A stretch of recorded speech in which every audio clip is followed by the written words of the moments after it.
2024-এর জুলাই আন্দোলনের শুরু থেকেই ঢাল হয়ে দাঁড়িয়েছিলেন নারী শিক্ষার্থীরা। সিংহীর গর্জনে কেঁপে উঠত রাজপথ। ভার্সিটির মেয়েরা নেমে আসে না, তখন পুরো বাংলাদেশের মেসেজটা গিয়েছে যে এখন সূচনা করা যেতে পারে। কখনো মনে হয়নি যে এই মানুষের মিছিল করতে পারে। তাদেরকেও আমরা মাঠে দেখেছি, এতটা স্বতঃস্ফূর্ত এবং এতটা উজ্জীবিত অংশগ্রহণ ছিল তাদের। নির্ভীক তরুণীরা ছাত্রলীগের হামলার সম্মুখীন হতেও পিছপা হননি। অসীম সাহস নিয়ে রক্তাক্ত হয়েও বারবার ফিরেছেন রাজপথে। 15 জুলাই দেখেছি যে মেয়েদের জামায় রক্ত লেগে আছে, মানে ওটা শুধু নিজেদের রক্ত এরকম না, অন্য কাউকে মেরেছে ওই রক্ত লেগে আছে। তখন আন্দোলনে মনে হচ্ছিল যে হয়তো রক্ত দেখার পরপরই মনে হয়েছে যে হয়তো জানটা দিয়ে দেই। পুলিশের দমন পীড়নের বিপরীতে একাই দাঁড়িয়ে গেছেন প্রিজন ভ্যানের সামনে। জুলাইয়ের সাহসী কন্যারাই শক্তি সাহস জুগিয়েছে হাজারো ছাত্র জনতাকে। মেয়েদের মধ্যে ওই ভয়টা ছিল না, হামলা হলে হবে, আমরা ওটা ফেস করব। মেয়েরা যখন সাহস দেখিয়েছে যে ছাত্রলীগকে পিটায় বের করে দিচ্ছে হল থেকে, ওই সাহসটা যখন মেয়েরা দেখিয়েছে তারপরে এটা শুরু হয়েছে।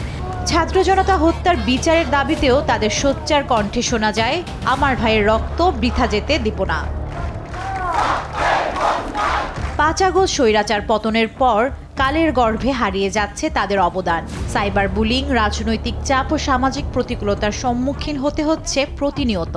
নারীদের স্টেকটা যে আছে এই আন্দোলনে, এইটা সবাই ভুলে যাচ্ছে এবং এইটা মনে করিয়ে দেওয়ার জন্যই আমরা এখন পর্যন্ত কথা বলছি। 1 বছর পর আন্দোলন সংগ্রামের অগ্রসেনানীদের কণ্ঠে কেবলই আক্ষেপের সুর। যেই মেয়েরা মাঠ দখল করে রাখছে স্বৈরাচারকে নামানোর জন্য, এত বড় মুক্তিযুদ্ধের পর এত বড় রাজনৈতিক মুভমেন্ট বাংলাদেশে হয় নাই, সেই মুভমেন্টের যে যারা লিড দিয়েছে তাদেরকে যখন বলা হয় যে অ্যাপলিটিক্যাল, তখন এর থেকে বড় তামাশার কোনো কিছু হয় না।